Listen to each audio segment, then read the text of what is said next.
ఈ దినం కొరకైన దేవుని వాగ్దానము. మనుషులను నమ్ముకొనుట కంటే యెహోవాను ఆశ్రయించుట మేలు. కీర్తన గ్రంథము 118 అధ్యాయము 8వ వచనము.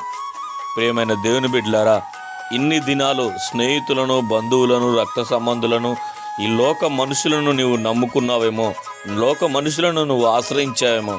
కానీ ఈ అక్టోబర్ నెల మొదటి రోజు నుండి యేసయ్యను నువ్వు ఆశ్రయిస్తే, యేసయ్య సన్నిధికి నీకు వస్తే, ఆయన నీ జీవితంలో మేలును, ఆశీర్వాదములు చేస్తానని వాగ్దానం చేస్తా ఉన్నాడు. ఈ వాగ్దానాన్ని నీవు దేవుడే నీతో మాట్లాడాడు అని నీవు అంగీకరించినట్లయితే కనులు మూసుకో, ప్రార్థన చేద్దాం.